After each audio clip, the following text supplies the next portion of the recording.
Okay, in 1982, August the 21st, I was in Sound Warehouse with my dad and my brother, and I bought these two records for $10. My first rock and roll LP purchase ever. James Emmerich comes over to my house and he says, "Hey, can you tape this for me?" He leaves. I put it on. I think it's on the wrong speed. It changed my life. The second song in, I was in love. I had the opportunity to meet Joe Biafra many years later. He signed my copy of this. I told him how influential it was to me. He says, "Oh, influential, eh?" And I was like, "Yeah, well, what bands were you in?" And so I said, "Well, I was in this band called Spunk, here locally." And he's like, "Did you do that single with the guy from Ghetto Boys?" And I was like, "Oh my God, you've heard of that?" And he goes, "Heard of that? I own that. You're talking to a vinyl junkie here." Probably 77, 1978, 79. My grandmother finds this lying next to a dumpster in the trailer park that she lived in. And she gave it to me. I guess because it had a naked lady on the cover. I have no idea. Probably had it in my collection for 2 decades before I ever listened to it. Amazing. Bring on the Afro rock. It was probably 1990, and I was in the Sand Dollar on Yale, at the corner of Yale and 19th Street with some friends. My friend Roy comes up to me and he said, "I'm going to buy this for you because you don't wear shoes and you're a hippie." Got it home and was just like, it's amazing. I love this. This is singly the greatest LP remedy for a hangover ever. I know I bought this based on the cover of the record. It's a total impulse buy. In the grooves of this record, there are the history of my life growing up as a teenager. I'm convinced of it. My dad thought he ruined it one day. He said, I'll replace it. I didn't mean to bump your stereo." And I was like, "Dad, don't worry about it." Just the idea of you buying a punk rock record is very funny. I was listening to KTRU one day in the mid-'80s. They were playing there was a cool show, and they were playing, the Cult, and they were playing Butthole Surfers and Bark Hard and Fuzz Tones. And then they played this, 2 tracks off of this. And I said, what is that? I want to do that. I want to play that music, and I want to do it just like that.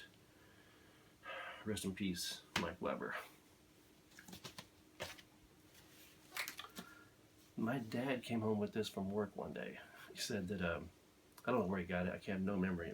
I was a kid. And it was the first record that wasn't a children's record that was in my collection. So this is like Mike Melvoin doing Moog synthesizer music of the hits of the mid-'70s, I guess. Well, actually late 60s, early 70s. And this is just a staple of my childhood. It was probably 2006, I think, when I found a near mint copy at Sound Exchange. I was digging through the records at Half Price Books for 529 near Highway 6, and I came across this. I was like, what is this?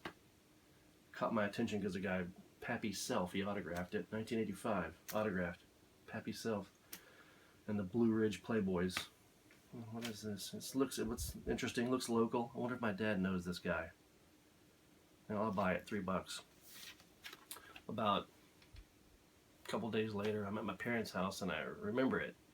And my dad's reading the paper, and I look over the table and I say, "Hey, Dad, you ever heard of this guy, Pappy Self?" And he looked up from his paper with a shocked look on his face. He's like, yeah, I knew Pappy Self.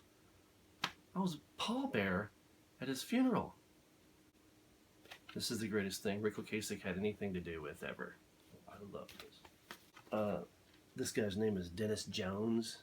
He's the bass player for this band, the Nelsons. This is an album called Bag Your Face. I bought my first amp from this guy, bass amp from this guy in 1988, and it was my girlfriend's boss. And I went over to pick up the amp, and he was in his garage, and we were playing the amp, and he pulled this off the shelf. He was like, "This is my old band, man. Yeah, man, I'm going to keep this sealed copy and cry myself to sleep with a bottle of wine." One day, This was everything to me, man.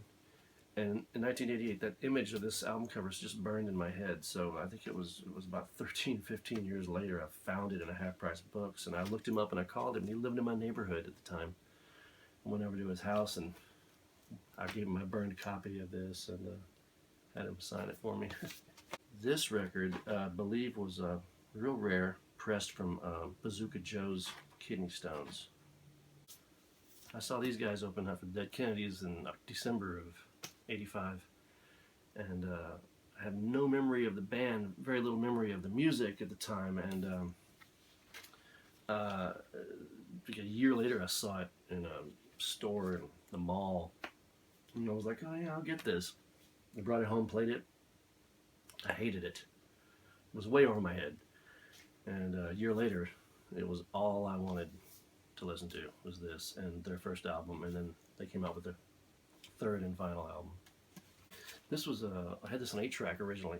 I love Tom T. Hall, and this was the first thing I ever had. It was Greatest Hits Volume 2. I was obsessed with the song Old Dogs, Children, and Watermelon Wine.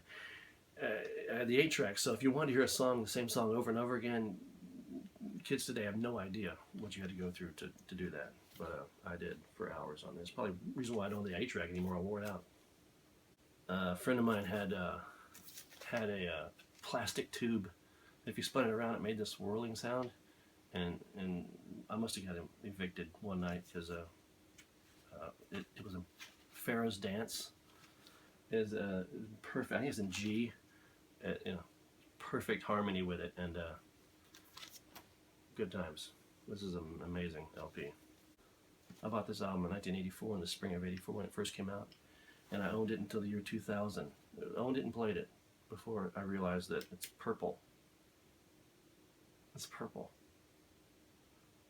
It was black. This is the greatest movie ever made. This is the second greatest movie ever made. This is the third greatest movie ever made. But what do I know, because I love this. And don't even get me started on this. The UK pressing, not as many songs, but it's so good. It sounds so much better. The original. Okay, buy compilation LPs. Always do, because they introduce you to new things. I always did. When I bought this, I knew all the other bands, but I never heard of this band called Big Black. There's a song here called Crack Up, or The Crack Up.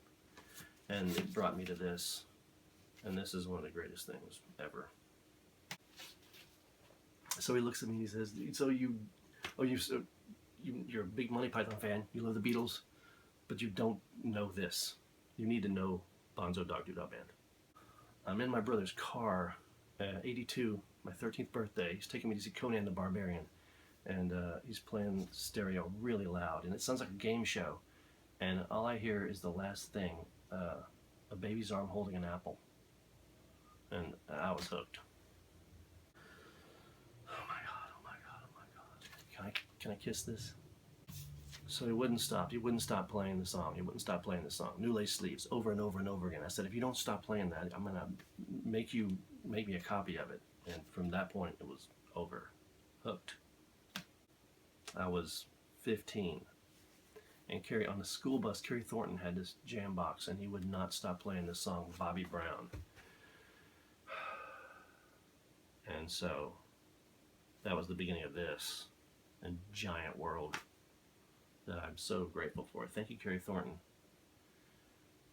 And thank you, Glenn Mayo, for loaning me Zappa New York.